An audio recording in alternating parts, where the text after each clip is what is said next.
walil ustazina dan guru kami, walil hadirina dan yang hadir di majelis ini, walil muslimina ajma'in dan seluruh kaum muslimin. Qala al-muallifu hafizahullahu ta'ala, berkata penulis semoga Allah Subhanahu wa ta'ala menjaganya, di dalam kitabnya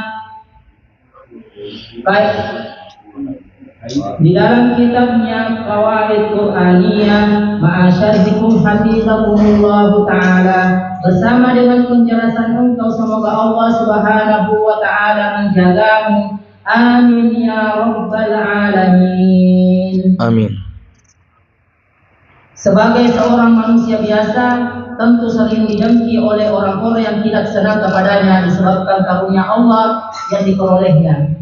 Sebagai hasil dan konsekuensi iri dan dengki itu ialah mendapatkan beragam hukuman, baik berbentuk perkataan maupun tindakan. Seperti yang terjadi pada salah satu anak Adam ketika ia didengki oleh saudaranya karena Allah menerima ibadah kurban dari salah satu dan menolak yang lain. Atau seperti Nabi Yusuf alaihissalam yang didengki oleh saudara-saudaranya sendiri. Barangkali hal yang sama juga terjadi pada seorang wanita pasangannya atau seorang kawan dengan mitra kerjanya. Bismillahirrahmanirrahim. Alhamdulillah wassalatu wassalamu ala Rasulillah wa ala alihi wa sahbihi wa mawala amma ba'd. Qala al-muallif rahimahullahu taala, sebagai seorang manusia biasa tentu sering didengki oleh orang-orang yang tidak senang kepadanya disebabkan karunia Allah yang diperolehnya. Ya, namanya manusia, tentunya kita tidak lepas daripada orang-orang yang mendengki di sekitar kita. Ya, ada saja orang-orang yang tidak suka ketika kita mendapatkan nikmat dari Allah Subhanahu wa taala. Jadi dengki atau hasad itu adalah ya, dia mengharapkan kenikmatan dari saudaranya itu hilang. Itu namanya dengki. Ya, jadi dengki itu misalnya dia dapat sesuatu kenikmatan, misalnya dapat kulkas baru. Ya, dia menginginkan kulkas itu misalnya dicuri ataukah rusak, ya. Dan dia senang ketika mendapatkan berita, mana tadi kulkas kemarin bilang dicuri. Wah, itu senang sekali dia. Ya, jadi memang dia berharap bahwa nikmat yang datang dari saudaranya itu hilang dari dirinya. Itu namanya hasad, dengki, ya, iri hati. Ya, misalnya teman kita beli tas baru misalnya, ya, bagaimana caranya tas itu bisa hilang, ya, atau misalnya rusak, ya. Dan ini perlu kita cek hati kita, ya. Perlu kita cek hati kita. Mungkin pernah kita dapati, bukan mungkin, ya, sering ada informasi datang kepada kita bilang, mana itu HP-nya ya? Bilang hilang nih. Padahal HP baru. Kita harus cek kondisi hati kita. Apakah hati kita betul sedih ataukah justru kita ada sedikit senang-senangnya? Bagaimana ibu-ibu? Jujur kacang hijau saja. Kalau nggak mau ya jujur ayam. Jujur ayam Manado. Apa itu? Ayam. Enggak ini. Nah, jadi seperti itu. Perlu kita harus merenungi. Misalnya kemarin dia baru beli HP terbaru ini, kemudian besoknya kita ketemu, mana HP kita kemarin? Bilang hilang nih. Ketika mendengarkan informasi hilang itu, bagaimana kondisi hati kita? Apakah kita turut berduka cita juga? Bilang, weh kodong. Ataukah ada sedikit? Dupai. Coba. Jujur saja. Ya, jujur kacang hijau. Nah, jadi ini menunjukkan hati kita memang ya ada bermasalah. Kalau hati kita itu bersih dengan orang, tidak ada masalah, kita tidak ada iri dengki, pasti kita turut berduka cita. Karena orang mukmin itu sejati bagaikan satu tubuh. Jika ada satu yang sakit, maka ya sakit semua, merasakan semuanya. Jadi kalau ada sesuatu yang seperti itu tadi, ada sedikit kata-kata begitu, dupai, pamer sekali kau baik kemarin. Ya, jadi ini bahaya sebenarnya. Ini ada bermasalah dalam hati. Tapi kalau kita betul-betul jujur sedih, maka itu bagus. Berarti kita ini hati kita qalbun salim. Artinya qalbun salim. Salim ya, artinya selamat ya. Qalbun salim artinya hati yang selamat. Dari apa? Dari penyakit-penyakit hati, penyakit-penyakit hati. Nah, jadi ini ya seperti yang dirasakan oleh anak dari Nabi Adam, ya. Ada dua anak Nabi Adam, siapa namanya? Qabil dan Habil. Siapa yang membunuh? Qabil yang membunuh. Siapa korbannya? Habil. Ya, Qabil yang membunuh, Habil yang dibunuh. Ini juga terjadinya pembunuhan pertama kali di dunia ini itu disebabkan karena iri. Ya, iri. Dan ini adalah pembunuhan pertama kali terjadi dilakukan oleh Qabil. Dan dikatakan oleh para ulama kita, semua manusia yang membunuh setelah Qabil, itu Qabil dapat dosanya. Nah, karena dia pertama kali mencetuskan dosa pembunuhan. Siapa pertama kali yang menemukan dosa gosip? Ya, siapa pertama kali di dunia ini pertama kali mencetuskan dosa gosip? Tahun berapa ditemukan? Kalau ditemukannya diketahui, maka serupa gosip dia yang juga dapat. Nah, ini bahayanya ini yang namanya man ahdatsa fi amrina hadza ma laysa minhu fa huwa raddun. Apa saja yang baru dalam urusan agama yang tidak ada dasarnya maka tertolak, ya. Dan kalau dia pencetus perbuat dosa, maka dia mendapatkan seluruh dosanya. Siapa yang pencetus penipuan misalnya, siapa yang pertama kali memasukkan itu di daerah, misalnya di daerah A, pertama kali dia ini bosnya ini, maka seluruh dosanya walaupun dia tidak kenal atau dia generasi ke-10, generasi ke-20, itu tetap dapat andil karena dia pencetus pertama kali dosa itu masuk di daerahnya. Nauzubillah min dzalik. Jadi ini bahaya sekali para jamaah sekalian, hati-hati dengan dosa, apalagi kalau dia yang pertama kali menyeret orang masuk ke dalam lubang tersebut. Nah, hasad dan dengki seringkali terjadi pada orang-orang yang terlibat merebut kekuasaan, harta dan pekerjaan, atau saat salah satu pihak mengambil bagian lebih dari yang lain. Hasad dan dengki juga terjadi pada pengamat karena salah satu pihak merasa benci jika rekannya memilih hal yang lebih dari dirinya. Karena itu, siapa yang diuji dengan hal yang seperti ini, hendaklah ia merenungkan kaidah Al-Quran ini dan juga mencermati firman Allah yang lain. Dan jika kalian bersabar dan bertakwa, maka tipu daya mereka tidak akan mencelakakan kalian sedikit pun. Perlu diberikan catatan para jamaah sekalian bahwasanya itu orang bertakwa itu efeknya bukan hanya didapat di akhirat. Sebagian orang mengatakan orang bertakwa itu hanya dapat di akhirat saja. Hadza sahih au khata? Khata. Kalau gitu mana buktinya ketakwaan Nabi Yusuf yang Allah berikan sudah duluan di dunia sebelum dia rasakan di akhirat? Mana itu karunianya? Menteri Keuangan, ahsantum. Diangkat derajatnya.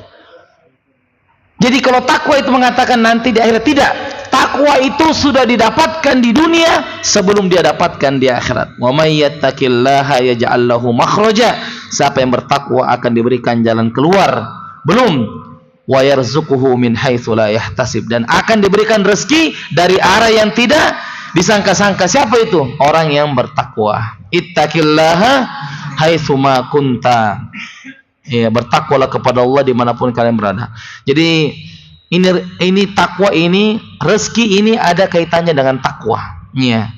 Bukan orang itu banyak rezekinya karena dia banting tulang, tidak. Banting tulang itu wasilah, jalan saja. Tapi yang mempengaruhi rezeki itu lebih banyak porsinya adalah takwa. Semakin bertakwa, insya Allah semakin banyak rezekinya. Ustaz, ada orang tidak sholat, bagus uangnya, bagus rezekinya, berarti itu istidraj namanya. Istidraj itu adalah hukuman sebelum hukuman yang abadi di akhirat. Jadi memang Allah biarkan dulu dia dapat semua, nanti di akhirat baru dia dapat hukuman yang seberat-beratnya, yang sedahsyat-dahsyatnya. Jadi kalau ada orang, jadi begini ya. Jadi bagaimana cara kita membedakan orang yang bertakwa dan orang yang istidraj? Sekali lagi, istidraj itu Allah memang kasih dia kenikmatan di dunia, nanti hukumannya di akhirat, dan itu lebih besar daripada orang-orang yang lain. Maksudnya hukumannya lebih berat. Cara membedakannya gampang. Ada A, ada B, sama-sama mendapatkan rezeki yang thayyib, rezeki yang baik, enak hidupnya terus. Tapi si A ini rajin ibadahnya, si B ini malas ibadah. Berarti si A ini orang yang bertakwa. Makanya dia dapat karunia sebelum dapat di akhirat. Kalau si B ini itu diistidraj, dia ditipu oleh Allah. Jadi sengaja dia, ya. Ya, itu yang selalu mengatakan bahwa ya, kalau memang dosa itu membuat kita mendapatkan hukuman, mana hukumannya? Rezeki saya selalu berlimpah. Betul, belum kamu dikasih dunia, tapi di akhirat dari sekian pendosa mungkin kamu yang paling berat hukumannya. Kan pendosa itu beda-beda hukumannya ya. Tapi karena dia belum dikasih di dunia, jadi dia itu yang sering dihantam kiri kanan di akhirat. Iya, dihantam kiri kanan, tidak dikasih sempat bernafas.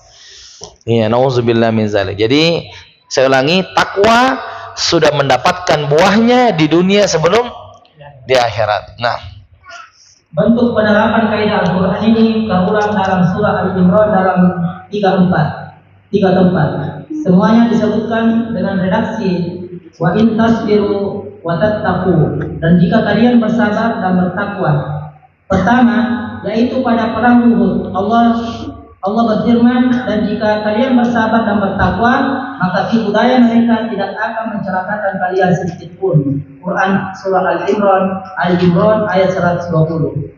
Kedua, pada firman Allah, ingatlah ketika kamu mengatakan kepada orang mukmin, apakah tidak cukup bagi kamu Allah membantu kamu dengan 3.000 malaikat yang diturunkan dari langit? Ya, cukup. Jika kamu bersabar dan bersiap siaga dan mereka datang menyerang kamu dengan seketika itu juga, niscaya Allah menolong kamu dengan 5.000 malaikat yang memakai tanda. Ali Imran ayat 124-125. Ketiga, di bagian akhir surah Ali Imran ketika Allah berbicara tentang metode Al-Quran dan cara berinteraksi dengan musibah yang ditimpakan oleh orang-orang musyrik dan ahlul kitab. Allah berfirman, kamu sungguh-sungguh akan diuji terhadap hartamu dan dirimu, dan juga kamu sungguh-sungguh akan mendengar dari orang-orang yang diberi kitab sebelum kamu dan dari orang-orang yang mempersekutukan Allah gangguan yang banyak yang menyakitkan hati. Jika kamu bersabar dan bertakwa, maka sesungguhnya yang demikian itu termasuk urusan yang patut diutamakan. Al-Quran surah Ali Imran ayat 186. Baik, di sini disebutkan bahwa semua redaksi takwa dengan sabar itu selalu digandengkan memang, dan itu di surah Ali Imran semua ya. Kita lihat ini Ali Imran 120, Ali Imran 124 sampai 125, dan Ali Imran ayat 186. Jadi ini menunjukkan bahwa takwa dan sabar itu selalu dikaitkan karena dua sifat ini adalah sifat yang paling mulia yang sangat dicintai oleh Allah Subhanahu wa taala. Coba kita perhatikan ya kaidahnya lagi. Innahu, sesungguhnya, man yattaqi, barang siapa yang bertakwa, wa yasbir, dan bersabar, fa innallaha, maka sesungguhnya Allah, la yudhi'u, tidak akan menyanyiakan pahala ajral muhsinin, orang-orang yang berbuat baik. Jadi Allah tidak akan menyanyiakan pahala orang yang berbuat baik. Dia sudah berbuat ihsan. Mana bentuk ihsannya? Seperti Nabi Yusuf, dia tolong saudaranya dalam kondisi saudaranya meminta untuk diberikan gandum, ya, yang mana dia tahu bahwasanya ini saudara-saudaranya yang dulu yang buang dia ke dalam sumur, tapi ternyata Allah Subhanahu wa taala, Nabi Yusuf tetap menolong saudara-saudaranya ini, dan beliau ya bersih hatinya. Karena ada orang itu ya kalau sudah lihat yang pernah orang mencelakai kita mungkin mau balas dendam ya, tapi Nabi Yusuf tidak ya. Justru Nabi Yusuf berbuat ihsan kepada saudara-saudaranya ya. Dan ini adalah pelajaran penting bagi kita bahwa rencana Allah itu selalu indah ya. Rencana Allah itu selalu indah. Coba kita lihat ya, Nabi Yusuf begitu banyak ujian yang beliau hadapi, di akhir hidupnya beliau mendapatkan kebahagiaan. Iya, memang perjalanan hidupnya Nabi Yusuf itu semuanya ujian. Seperti kita sebutkan bahwa 7 golongan yang dinaungi oleh Allah di padang mahsyar itu semua ada Nabi Yusuf di situ. Iya, semua ada Nabi Yusufnya. 7 golongan yang dinaungi oleh Allah Subhanahu Wa Taala. Dan beliau di akhir hidupnya beliau bahagia, ya, menjadi seorang menteri keuangan, dan juga beliau tetap menjadi hamba Allah yang bertakwa. Wal aqibatu lil muttaqin, kesudahan yang baik hanya untuk orang-orang siapa? Bertakwa. Ini perintah apa di sini? Disuruh apa kita di sini di kaidah 22?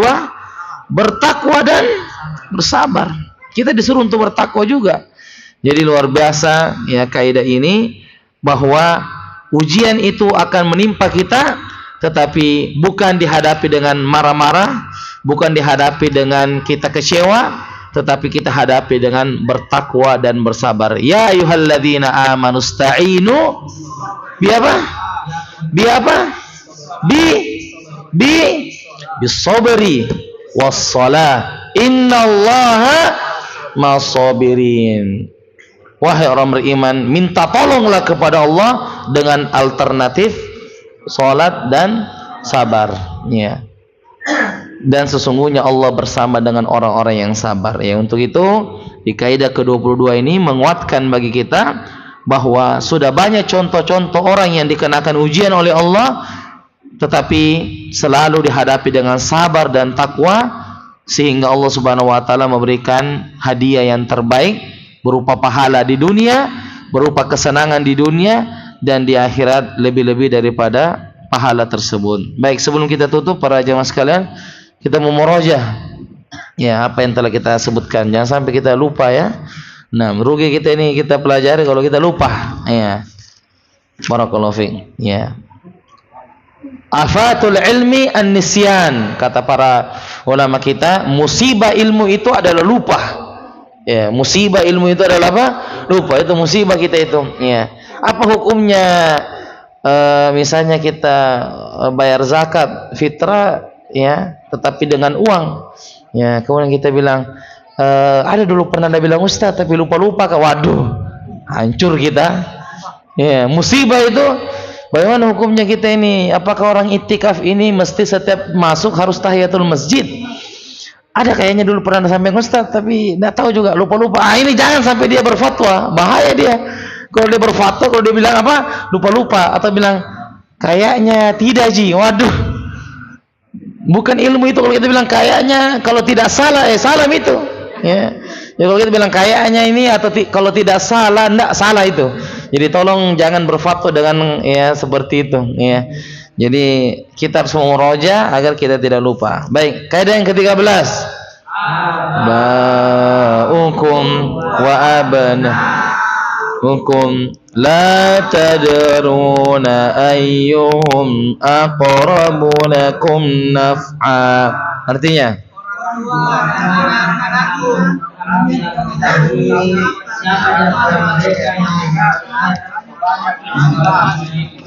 surah ayat ke-11. Ahsan. Ayat kaidah yang ke-14.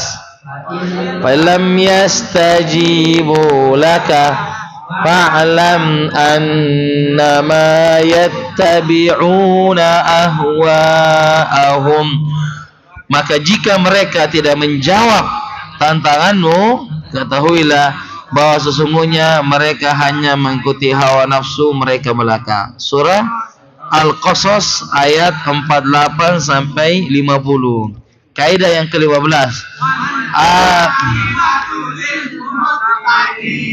Artinya adalah milik orang yang bertakwa. Surah Al-A'raf ayat 128. Kaidah ke-16.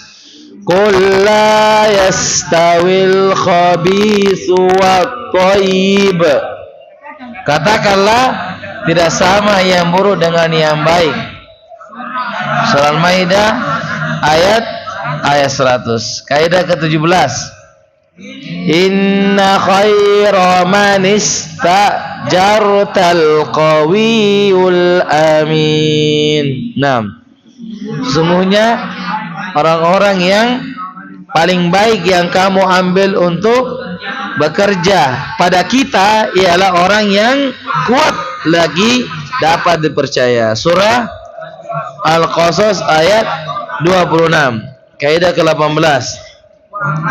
Qasayyi wala yahikul makrus sayyi'u illa bi ahli. Rencana yang jahat itu tidak akan menimpa selain orang yang merencanakan sendiri. Fatir ayat 43. Kaidah ke-19. Walakum fil qisasi hayatu ya ulil albabi la'allakum tattaqun. Dan dalam qisas itu ada jaminan kelangsungan hidup bagimu wahai orang yang berakal supaya kamu bertakwa. Surah Al-Baqarah ayat 179. Kaidah yang ke-20. Yuhinillahu fama lahu mim mukrim. Artinya, dan barang siapa yang dihinakan oleh Allah, maka tidak seorang pun yang memuliakannya. Surah Al-Hajj ayat 18. Masya Allah. Kaidah ke-21.